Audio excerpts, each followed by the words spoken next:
Greetings! With the upcoming releases of the new handheld PCs, I'd like to share some thoughts and experiences with this little underdog, the original ROG Ally. I think many people involved in the handheld niche are dissatisfied with the confirmed or projected prices of devices from Asus, MSI and Lenovo. It is not only the fact that around 900 to 1500 euro or US dollar is a lot for a gaming handheld. My main problem with the new releases is that the improvements compared to the previous generations are completely disproportionate to such prices.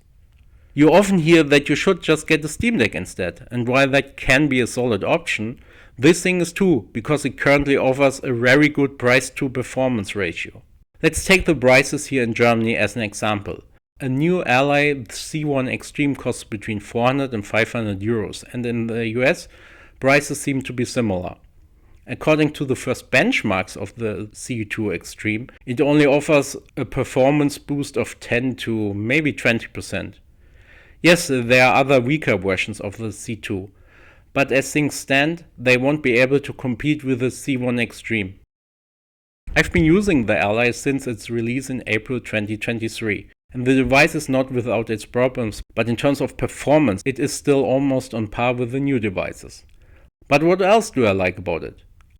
I like how light and compact it is. I also like the speakers, which I think are so good that it's a shame they are so rarely mentioned. These offer exceptionally good sound, especially for a mobile device. Very clear and diverse, assuming the game or the content is optimized for it.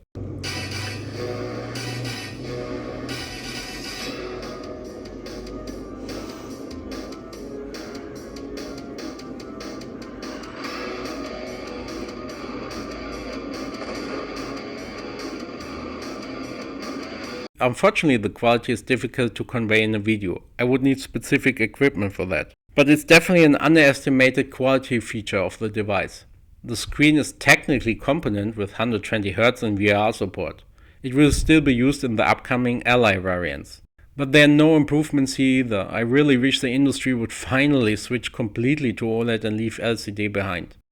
Only the Legion Go 2 can offer a VR OLED display. So in practice, the chipset is powerful enough to play even demanding titles, provided you compromise on frame rate and visual quality.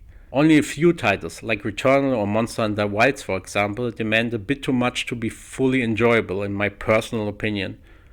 The same applies to software emulation. Almost anything with emulator compatibility is playable.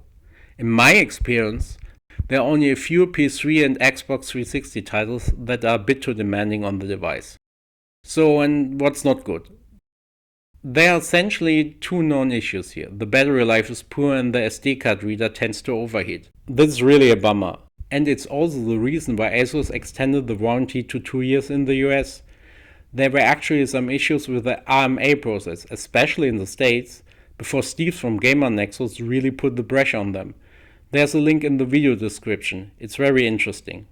As for battery life, it's simply a question of how long you play at time, or whether you mind blade plug in. But yep, it drains really fast. My personal Ally is equipped with a new backplate, a larger battery, and a 4TB SSD. The left thumbstick had to be repaired in the meantime, and the stock battery stopped working recently after around 2.5 years. The device also had a defective SD card reader, but Asus fixed that by replacing the motherboard. I'm afraid wear and tear after the warranty expires is something we have to accept, probably in general. I've used the device a lot. I think it should have at least 1000 hours or more of playtime, but I guess it's more. Final thoughts. Sure, the new handhelds from Asus, Lenovo and MSI are better, but aside from Lenovo's OLED screen and better battery life, these are mostly minor improvements with little impact on the actual gaming experience. In my opinion, that doesn't justify charging double or more. Asus, for example, still use the same 7-inch screen. The new Xbox full screen mode doesn't seem to offer any direct performance improvement in its current state, and the user interface can be improved with various front ends. Don't get me wrong, if you don't care about questionable prices, if you simply want the best, go for it. That's fine and I hope you enjoy it. I'm a total gaming enthusiast and understand the appeal of new hardware. But if money is a deciding factor, the older handhelds, and in my opinion the Ally in particular, are worth considering. The best bang for your buck definitely counts here. The ROG Ally has proven to be a long-term favorite for me, despite its weaknesses of first-generation devices. 2.5 years after its release, I still can't find a seriously better handheld. There are also options in between. The old Claws, the first Legion, or the Ally X, which is even closer in quality of the new releases. However, as of now, I recommend only buying devices with one of the C Extreme chips. The other, cheaper non-extreme variants simply don't offer enough performance, so you're better off with the Steam Deck. Speaking of the Steam Deck, it's still a valid choice, even if I think it starts running out of steam, especially when the demands are high. Therefore, from today's perspective, I can't agree with completely uncritical recommendations.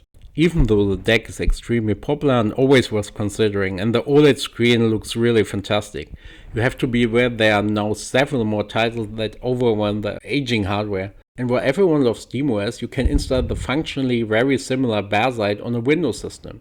It also depends what you want to do outside of Steam games. Yes, Windows is completely overloaded, but it generally allows for better compatibility with programs outside of Steam, like Xbox Game Pass or certain mods for games. I had a lot of usage, much fun and some frustration ever since I've been using this handheld. In case you stumble upon this video, I can generally say I want to read in the comments what your preferred gaming device is and what you're looking forward to. I wish you a fulfilling day. Auf Wiedersehen, and really don't hesitate, just feel free to play.